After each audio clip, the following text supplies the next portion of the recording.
Salam sejahtera bagi saudara-saudari yang dikasihi Tuhan kita Yesus Kristus. Selamat mendengarkan firman Tuhan hari ini. Kiranya damai sejahtera dari Allah senantiasa memenuhi hati dan pikiran kita. Firman Tuhan untuk kita renungkan hari ini tertulis dari Markus 9 ayat 41. Aku berkata kepadamu, sesungguhnya barang siapa memberi kamu minum secangkir air oleh karena kamu adalah pengikut Kristus, ia tidak akan kehilangan upahnya.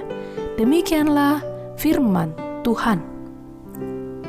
Saudara yang dikasihi, sebuah persaingan dalam dunia usaha dan bisnis adalah sesuatu yang lumrah dan wajar ditemukan. Namun apakah pendapat kita bila dalam hal beriman dan dalam dunia pelayanan terjadi juga sebuah persaingan? Realita menunjukkan seringkali memang pelayanan dianggap menjadi sebuah persaingan yang berujung pada sebuah konflik internal.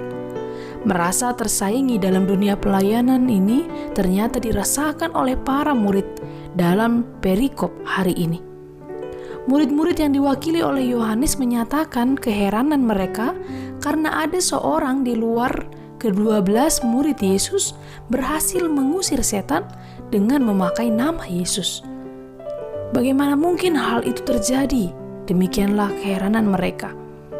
Mereka menganggap bahwa kuasa untuk mengusir setan hanyalah kuasa mereka sebagai murid Tuhan Yesus.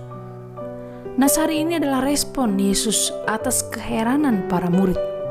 Yesus tidak keberatan bila orang itu memakai namanya untuk mengusir setan.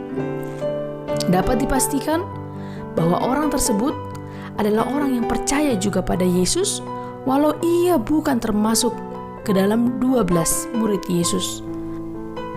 Saudara yang dikasihi, nas hari ini mengajak kita agar kita pun hendaknya jangan pernah berpikir bahwa hanya kita saja yang dapat melakukan hal yang baik. Atau kita berpikir bahwa lebih baik bila orang lain bergabung dengan kelompok kita atau persekutuan kita. Ini adalah pikiran yang sempit.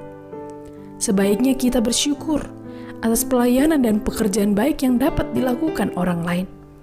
Hati-hatilah terhadap kecenderungan mencela pelayanan atau persekutuan orang lain hanya karena mereka tidak ada dalam perkumpulan kita. Yesus hendak mengajarkan kepada kita untuk belajar terbuka tentang iman pada Kristus.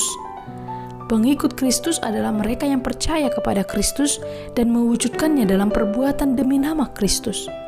Kristus adalah pusatnya, bukan golongan atau kelompok atau gereja.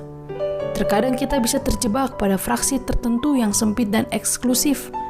Kita berpikir kita orang paling benar dalam hal doktrin dan iman. Mereka yang bukan berada dalam kelompok, persekutuan, dan gereja, kita anggap musuh kita. Indikatornya adalah perbuatan mereka harus mencerminkan Kristus. Siapapun yang mengaku pengikut Kristus adalah dia yang menjadikan Kristus sebagai pusat hidupnya, pikiran, perasaan, dan perbuatan yang harus memancarkan Kristus. Saudara yang dikasihi, semoga firman hari ini memberkati kehidupan kita. Tuhan kiranya melimpahkan anugerah dan berkat bagi kehidupan saudara. Amin.